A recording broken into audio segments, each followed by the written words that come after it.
जय जिनेंद्र दर्शकों, मैं शिफाली जैन आप सभी का स्वागत करती हूं जिनवाड़ी चैनल पर। दर्शकों, जिनवाड़ी चैनल पर मुनि पुंगव श्री सुधा सागर जी महाराज द्वारा मानतुंगाचार्य द्वारा रचित भक्तामर स्तोत्र का अर्थ सहित व्याख्यान विशेष कार्यक्रम भक्तामर स्तोत्र अर्थ सहित में दिखाया जा रहा है। दर्शकों, इस कार्यक्रम का मुख्य उद्देश्य भक्तों में स्तोत्र के वाचन और अनुसरण से आत्मबल और आत्मशक्ति प्रदान करना है, जिसकी आवश्यकता वर्तमान समय में अत्यधिक है।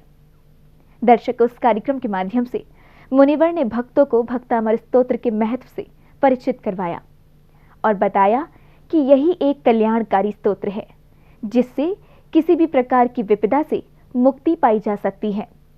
और आज हम सभी को एक बार फिर गुरुवर के निर्देशन में संपूर्ण भक्तामर स्तोत्र का जाप करने का सौभाग्य प्राप्त होगा। तो अविलंब देखते हैं आज का धर्म प्रभावी और कल्याणकारी एपिसोड। जिंदगी निकल जाती है अपने आप, हमें निकालना नहीं पड़ता।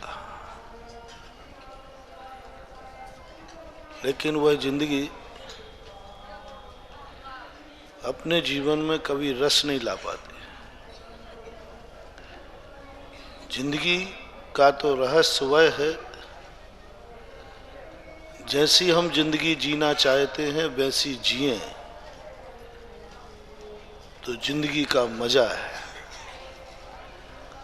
शास्त्रों में दो पर्याय होती हैं, एक नियत पर्याय और एक अनियत पर्याय। नियत पर्याय इसलिए कही गई कि कोई व्यक्ति कुछ भी न करे तो भी उसमें परिवर्तन तो हो गई। एक कपड़े को यदि तुम 10 साल नहीं पहनो तो भी वो फटेगा तो सही है, और एक पहनता है वो 1 साल में ही फट जाता है। लेकिन 1 साल में फट जाना श्रेष्ठ है, क्योंकि उसने उसका आनंद भी लिया है। कई लोग कहते हैं कि हमारी तो जिंदगी में जो जिस समय जैसा होना है वैसा होगा, अपने आप हमारी जिंदगी ढलती जाती है। वो वैसे व्यक्ति हैं कि कपड़ा खरीद के अटैची में रख दिया और 10 साल तक सोचते हैं कि जब मैंने कपड़ा पहना नहीं है तो मेरा कपड़ा ज्यों का त्यों मजबूत होगा। 10 साल बाद जब खोलते हैं अटैची, कपड़े को उठाते हैं तो तार तार हो जाता है। बोले ये क्या हो गया? कपड़े को मैंने उपयोग नहीं किया फिर भी कपड़ा तार तार हो गया। पश्चाताप हाथ लगता है।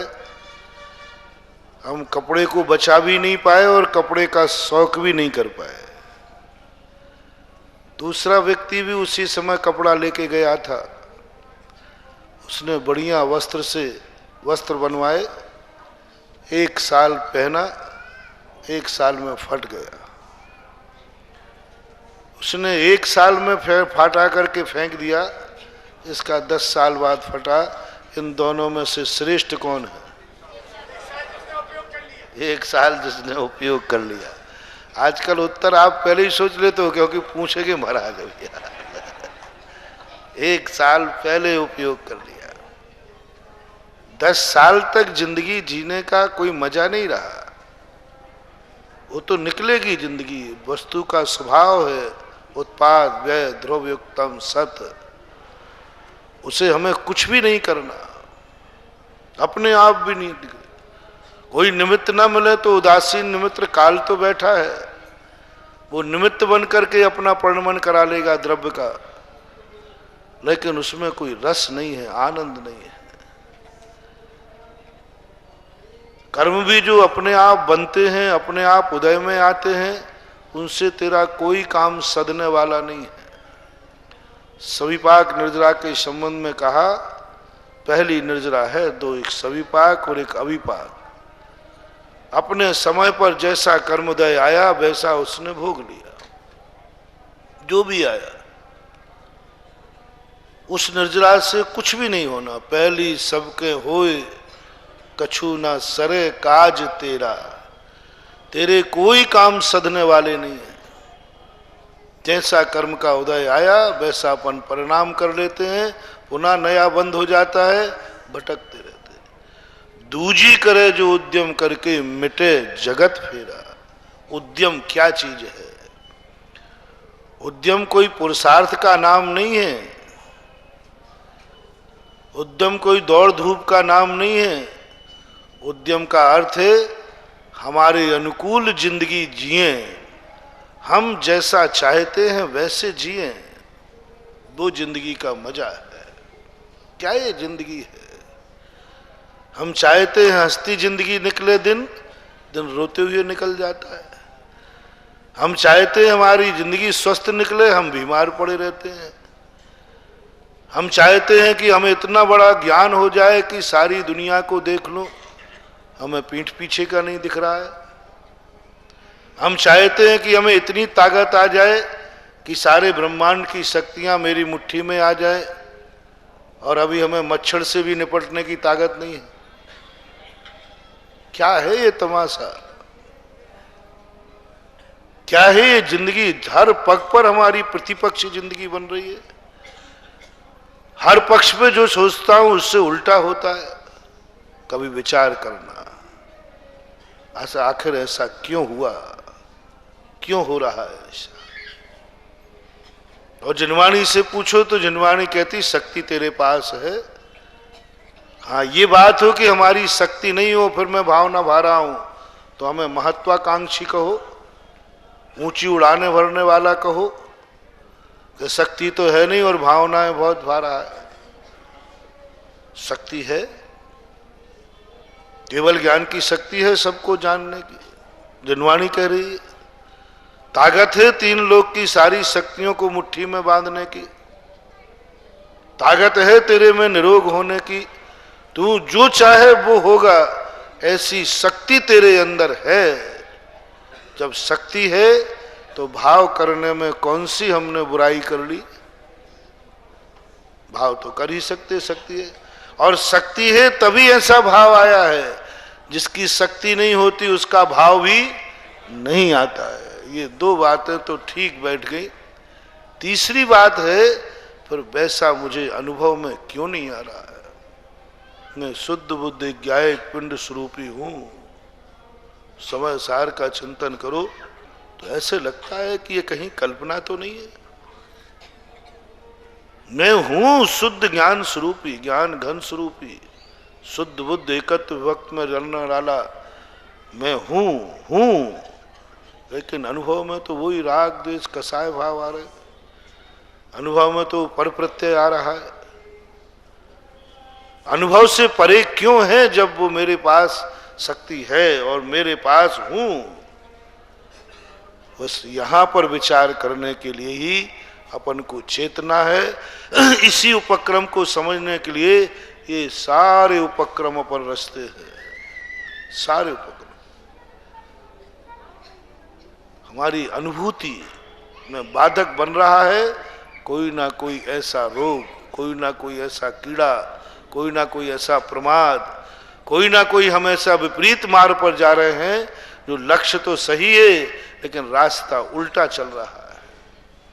भटकने वाला व्यक्ति भी चलता है सही मान करके, बाद में पता चलता है तुम गलत हो, लेकिन जब वो चला था उस रास्ते पर तो सही मान के चला था कि गलत? सही मान के चला है। अपन लोग भी सही मान कर चलते हैं, लेकिन बाद में पता चलता है वो गलत है। दुनिया में अपनी दृष्टि से कोई गलत करते ही नहीं। सुसाइड भी करता है तो ये मान के करता है मैं बहुत अच्छा कर रहा हूँ।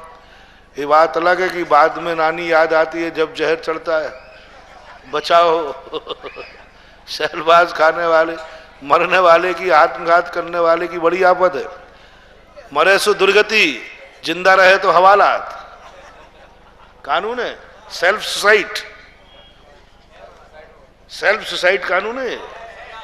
मतलब दूसरे की हत्या करना ही पाप नहीं है, स्वयं की हत्या। यदि कोई आत्महत्या करने वाला हो, रिपोर्ट लिखा दे, सीधा जेल जाएगा।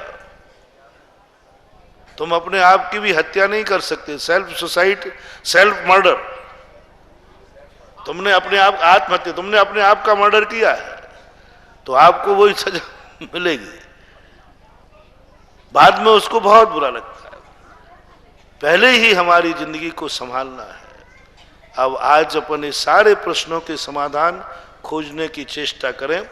मैं 3 दिन से उसी तरफ ले जा रहा था भूमिका के रूप में। आज अपन प्रैक्टिकल करें। हमारी जिंदगी हमने अनुकूल क्यों नहीं हो पा रही है? क्योंकि दुनिया में हम भी अपनी जिंदगी को किसी के अनुकूल नहीं बना पाए, और अनुकूल बनाया भी है तो हमने पापियों के अनुकूल बनाया, रागी देशियों के अनुकूल बनाया। जहां हम नहीं जाना चाहते हम उन्हीं के पीछे दौड़े, उन्हीं के पीछे दौड़े। हम पीछा किया भी किसी का। पहली बात तो हम किसी के अनुकूल चले नहीं, हम चले उन्हीं के अनुकूल। जहां से हम बचना चाहते हैं वहां जाने वालों का हमने पीछा किया। हम राग से बचना चाहते हैं, हमने रागियों का पीछा किया, हमने रागियों को चाहा, हमने रागियों की इच्छा पूरी की, हमने रागियों के अनुकूल जिंदगी बना ली। और आप देख लीजिए, आपसे पूछता हूं कि आप राग द्वेष चाहते हैं? सबका एक ही उत्तर, नहीं चाहते। लेकिन आप किनके पीछे दौड़ रहे हैं? बस बात खत्म। कह रहे हैं कि मैं राग नहीं चाहता, राग द्वेष बेकार है, महाराज छोड़ना है राग द्वेष। लेकिन आप दौड़ तो रागियों के पीछे रहे हो, रागियों के पीछे दौड़ रहे हो, रागियों के लिए दौड़ रहे हो। और रागी नहीं मिले तो तुम अपनी जिंदगी को मरने को तैयार हो जाते हो। रागी नहीं मिले तो रो बैठते हो, रागी नहीं मिले तो ऐसे लगते हो जैसे रुट गया। और फिर पूछा क्यों भैया राग चाहते हो? नहीं महाराज, राग तो मुझे चाहिए ही नहीं, आप कोई उपाय बताओ राग कैसे मिटे। तो फिर रो क्यों रहे हो? अरे महाराज वो हमारा बहुत अच्छा बेटा था, वो अभी सीरियस है, वो माँ मर रही है ना। ये है तमाशा अपन लोगों का। हम पूरी जिंदगी देख लेना, पूरा एक ही तत्व चिंतन है, मैं राग द्वेष नहीं चाहता हूं, और 24 घंटे आप रागियों के पीछे पड़े हैं। 1 मिनट किसी रागी का समाचार न मिले तो क्या हालत हो जाती है? एक दिन भर नहीं मिले तो फिर तो शाम को तो फिर वो रोना ही चालू हो ही जाएगा कि मामला क्या हो रहा है, और हम उससे कैसे छूटेंगे? रागियों के लिए मर रहे हैं हम। जो मेरे में राग पैदा करता है उसके लिए हम मरने को तैयार हैं। देखो हमारी विचित्रता। जो हमें राग पैदा करे, जो हमें राग उत्पन्न करावे, उसके लिए हम मरने को तैयार हैं। बताओ, जो अहित करने वाला है उस पर हम जिंदगी मिटा देते, पूरी जिंदगी व्यतीत कर देते। सारा संसार रागियों पर तो मर रहा है, रागियों के लिए तो अपनी जिंदगी बर्बाद कर रहा है। थोड़ा बहुत कोई समय बचता है तो द्वेषियों के लिए मर जाता है, द्वेष करने वालों के लिए मर जाता है।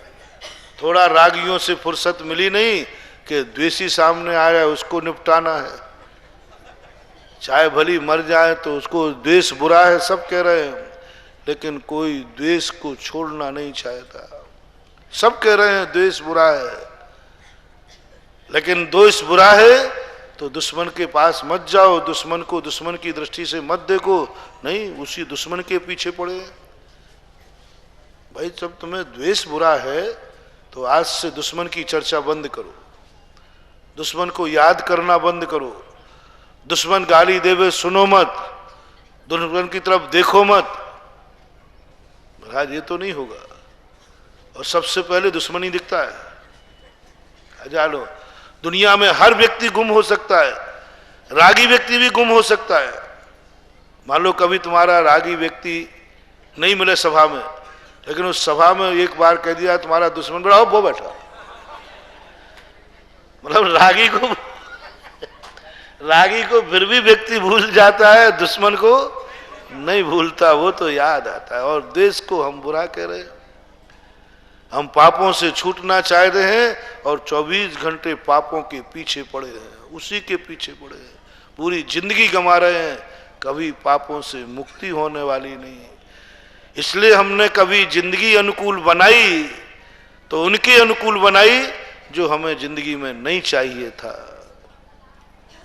यदि कुछ जिंदगी अनुकूल बनाना है तो ऐसों का पीछा करो जो वीतरागी है। ईमानदारी से राग को छोड़ो, बेईमानी से नहीं, बेईमानी से नहीं छोड़ो। हमारी जितने भी भजन हैं, हमारी जितनी भी पूजाएं हैं, सब बेईमानी से हो रही है, पढ़ रहे हैं, लेकिन वो आत्मा की पर्याय नहीं बन रहा है, ज्ञान की पर्याय नहीं बन रही है। और जब तक अपने ज्ञान की पर्याय नहीं बनेगी, आत्मा की पर्याय नहीं बनेगी बंधु, तब तक ये रटंत हमारी अनादि अनंत काल तक चलती रहेगी। हमारे द्वारा धर्म ही बदनाम होता रहेगा, हमें कुछ भी मिलने वाला नहीं है। अनादि काल से हमने एक बहुत बड़ा पाप किया है, बहुत बड़ा पाप किया है, जो अक्षम अपराध है, अक्षम अपराध। हिंसा का नहीं, ये नहीं कह रहा हूं कि तुमने मर्डर किए हैं, वो कोई बड़ा पाप नहीं। 3 लोग के समस्त जीवों को भी मार डाला, भाव से मान लो तो भी कोई खास पाप नहीं, कोई बड़ा पाप नहीं। भाव कर ले मैं समस्त जीवों को मारता हूं, आ गया कोई बड़ा पाप। झूठ बोला कोई बड़ा पाप नहीं, चोरी की कोई बड़ा पाप नहीं किया, कुशील किया कोई बड़ा पाप नहीं, परिग्रह जोड़ा कोई बड़ा। इससे एक महा बड़ा पाप किया है कि हमने धर्म को बदनाम किया है, धर्म को बदनाम किया है। हमारे द्वारा धर्म की महिमा बढ़ी नहीं है, हमारे द्वारा धर्म की महिमा घटी है। ये सबसे बड़ा अपराध है। दुनिया में सारे अपराध क्षण मात्र में कट जाएंगे, कितनी बड़ा पापी क्यों ना हो। अंजन चोर से जैसे पापी होंगे, जो रात भर का पापी रात में चोरी करके आया, व्यसनी आदमी, एक चुटकी बजाते ही सुबह केवल ज्ञान होकर मोक्ष चला गया। ये दुनिया के पापों से ज्यादा मत डरना। डरना तो है, लेकिन ये पाप कटने का सहारा है, रास्ता है। लेकिन जो अपने द्वारा धर्म की महिमा घटी है,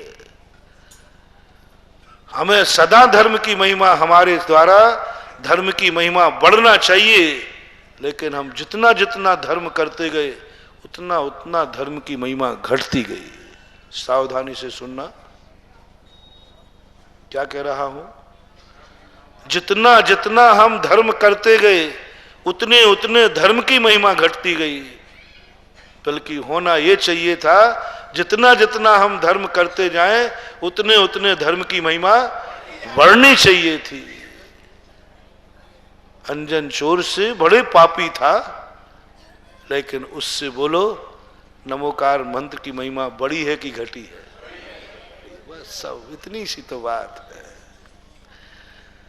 अनंत भवों के पाप क्षण में कट गए मात्र इतने से कि तुमने धर्म धारण किया है, धर्म की क्रिया कर रहे हो। ये बताओ, इससे धर्म की महिमा बढ़ी है या घटी है। यदि तुमने एक क्षण के लिए भी धर्म की महिमा बढ़ा दी, अनंत कालीन के पाप एक क्षण में सब माफ कर दिए जाएंगे।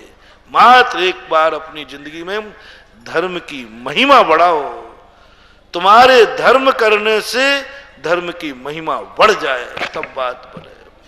अंजन चोर ने क्या नमोकार मंत्र की महिमा बढ़ा दी, ऐसी महिमा बढ़ा दी उसकी, आज उसके नाम से जाना जाने लगा नमोकार मंत्र। नैना सुंदरी का क्या तमाशा है।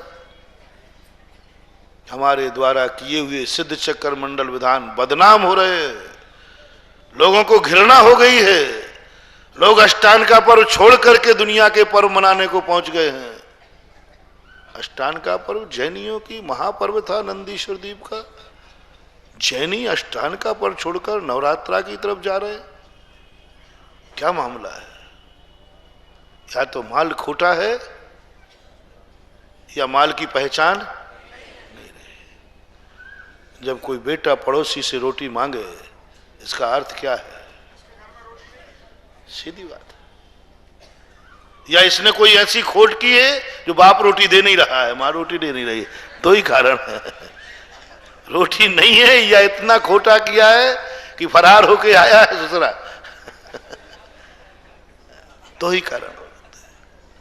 क्या मामला है कि लोग मंदिरों से दूर भाग रहे हैं? क्या मामला है नमोकार मंत्र के प्रति रुचि कम हो रही है? क्या मामला है कि भक्तांबर पाठ का चमत्कार, भक्तांबर पाठ में लोगों की श्रद्धा नहीं बन रही? क्या मामला है, क्या कारण है? सोचना पड़ेगा। जब पार्टी हारती है तो एक मीटिंग होती है। किसकी मीटिंग है वो? आत्म परीक्षण, पार्टी का परीक्षण, आलोचना सब बैठ के करते हैं। बताओ अपन में क्या कमी थी, जनता ने वोट क्यों नहीं दी? क्या कमी थी? अच्छाइयों के लिए हारने, जीतने वाले तो अच्छाई के लिए करते हैं, हारने वाले ही बताते एक मीटिंग करते हैं, अपनी आलोचनात्मक समीक्षा सब बोलो क्यों, क्या कारण रहा, किस कारण से हुआ ऐसा, सब अपने अपने वाचार करते हैं, इस कारण से हुआ। हम भी आपसे एक हारी पार्टी पर एक मीटिंग रखी, आज मान लो ऐसा क्यों हो रहा है, क्यों हो रहा है? वो बस सबसे बड़ी बात, हम धर्म को बदनाम कर रहे हैं। ये सारा श्रेय धर्मात्माओं को जाएगा।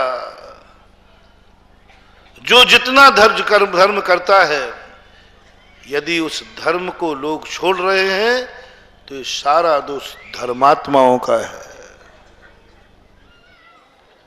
सुन रहे हैं ना? पार्टी हार रही है, विपक्ष का दोष नहीं है।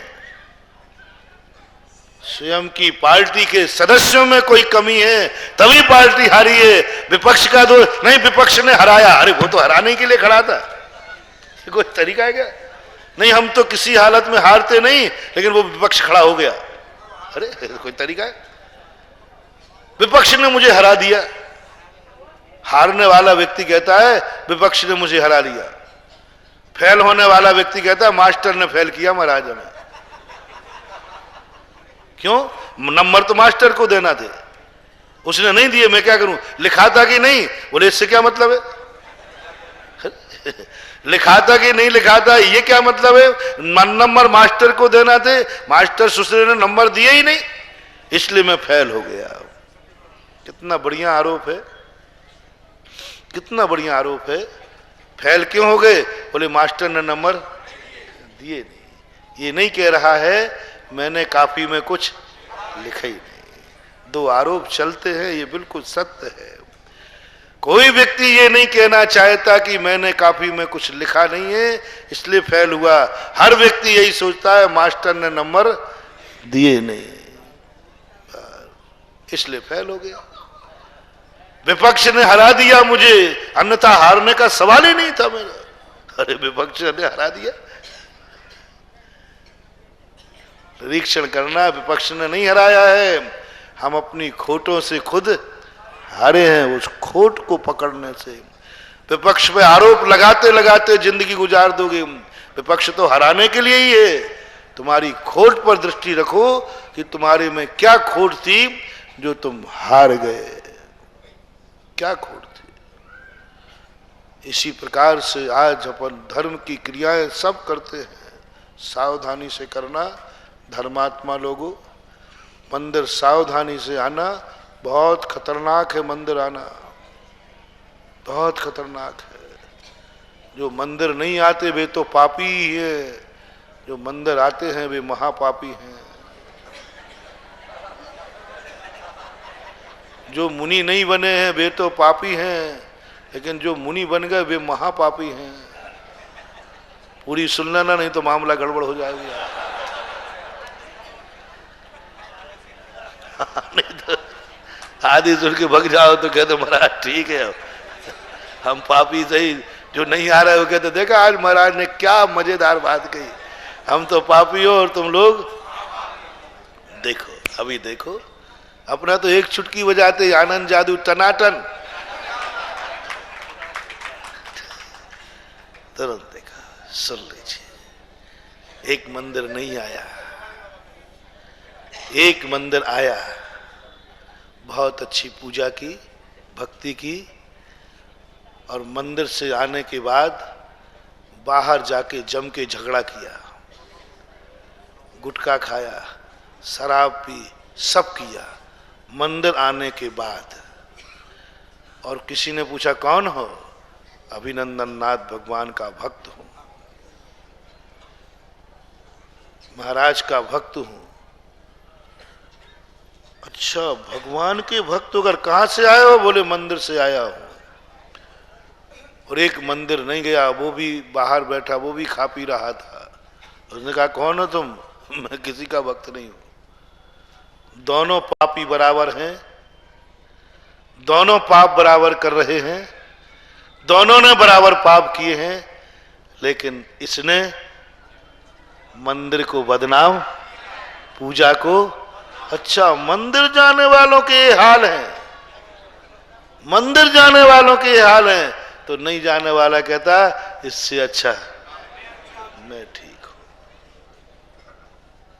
बोलो इन दोनों में, आप बोलना मेरे, बिल्कुल देखो मेरा निर्णय है ना, मैं कोई प्रवचनकार नहीं हूं। प्रवचन करने का अधिकार तो सर्वज्ञ को है, बड़े बड़े आचार्य महाराजों को है। मैं तो बहुत छोटा सा एक आपके मीटिंग ले रहा हूं, पर थोड़ा बड़ा होने से आपकी मीटिंग की अध्यक्षता जरूर मैं कर रहा हूं कि नहीं आने वाला पापी तो आने वाला महापापी यदि विवक्षा देखी जाए तो। एक मुनि नहीं बना है और एक मुनि है। मुनि नहीं बना वो पापी, और वो मुनि बनकर पाप करे तो, और जोर से बोलो, तो हो गया ना, क्योंकि इसने पाप ही नहीं किया है, इसने मुनि पद को बदनाम भी किया है। उसने शराब ही नहीं पी है, उसने भगवान के अभिषेक को बदनाम भी किया है, नमोकार मंत्र को बदनाम भी किया है। लोग ये कहेंगे धर्मात्मा भी ऐसा करते हैं, धर्मात्मा भी ऐसा करते हैं, धर्म करने वाले भी ऐसा करते हैं, मुनियों के भक्त भी ऐसा करते हैं, मुनियों के भक्त होकर के भी ऐसा करते हैं। तुम ही बदनाम नहीं हुए हो, तुमने मुनि भक्ति को भी बदनाम किया है। सावधान, धर्म करने के पहले सोचना, कहीं मेरे से धर्म बदनाम तो नहीं हो जाएगा, मेरे से ये पूजाएं बदनाम तो नहीं हो जाएंगी, मेरे से कहीं नमोकार मंत्र बदनाम तो नहीं हो जाएगा। हे प्रभु, कहीं आपका द्वारा मेरे कारण बदनाम हो जाए, जो आने वाले हैं वे भी रुक जाएं। तुम भली रुक जाना, लेकिन तुम्हारे आने पर, तुम्हारे कारनामों को देखकर 10 लोग मुड़ जाते हैं, वो सबसे बड़ा खतरनाक है, सबसे बड़ा खतरनाक है। क्यों? तुमने 10 लोगों को रोक दिया तुम्हारे कारनामों के कारण। कितना बड़ा अपराध। जब मैंने वो पंक्ति पढ़ी पहली बार, मैंने तो सुना था कि मस्जिद मंदिरों की बड़ी प्रशंसा होती है, लेकिन एक कवि ने लिख दिया, मंदिर मस्जिद वैर कराते, मेल कराती मधुशाला। हा, क्या कलयुग आ गया, क्या कलयुग आ गया। ये शब्द सुनने के लिए ये कान, हे भगवान, ये शब्द सुनने के पहले ये कान बहरे क्यों नहीं हो गए? ये शब्द सुनने के लिए मैं दुनिया में, ये शब्द सुनने के पहले ही मैं मर क्यों नहीं गया? ये शब्द दुनिया में मंदिर मस्जिद बैर कराती, मेल कराती मधुशाला। जो व्यसन है, जो पाप है, उसकी प्रशंसा किसी ने कर दी, यानी इस पाप में भी कोई गुण, जो गुण मंदिरों में नहीं। ओहो ओहो, क्या कहें भैया, बताओ। शराब के मधुशाला में जो गुण जो मंदिर में नहीं है, वो गुण मधुशाला में देखा किसी आंख ने, किसी दृष्टि ने, समझ लेना अब दुनिया मिटने वाली है, अब धर्म खत्म हो जाएगा। मंदिरों में जो गुण ना हो, इधर तो मानतुंगाचार्य महाराज कह रहे हैं कि हे भगवान, दुनिया में कोई गुण ही शेष नहीं बचे, सारे गुण आप में विद्यमान हो गए। अशेष ही कहा था ना, संपूर्ण गुण, दुनिया में वो गुण कहीं है ही नहीं, आप में मात्र सारे गुण हैं। उधर अपन कौन से युग में जी रहे हैं कि जो गुण मंदिर में नहीं है वो गुण मधुशाला में है। और मानतुंगाचार्य महाराज क्या कह रहे हैं, जो गुण मंदिर में है वे गुण दुनिया में कहीं कोई नहीं। और दुनिया में गुण है ही नहीं, एक भी गुण दुनिया में नहीं जो प्रभु आप में है, आपके मंदिर में, आपकी वाणी में, आपकी चर्या में है। हर बात में जो गुण भरे हुए हैं वे दुनिया में कहीं नहीं है। बता देवे कोई माई का लाल हो तो बता देवे कोई। क्या चुनौती दी पूज्यवर ने, मानतुंगाचार्य महाराज ने, बताओ कोई हो माई का लाल। भगवान के पास कौन सा गुण का अभाव है, कौन सा गुण चाहिए आपको। कौन से नंबर का श्लोक था, गुणई रसे सही को विस्मयोत्र यदि नाम गुणई रसे सही। इसमें कौन सा आश्चर्य है, बताओ कोई। मानतुंगाचार्य पूछते हैं कौन है जिनके पास जो गुण भगवान के पास ना हो और दुनिया के पास हो। बता दो आप, जो गुण बता दो हमारे भगवान के पास ना निकले तो भगवान नाम बदल देना।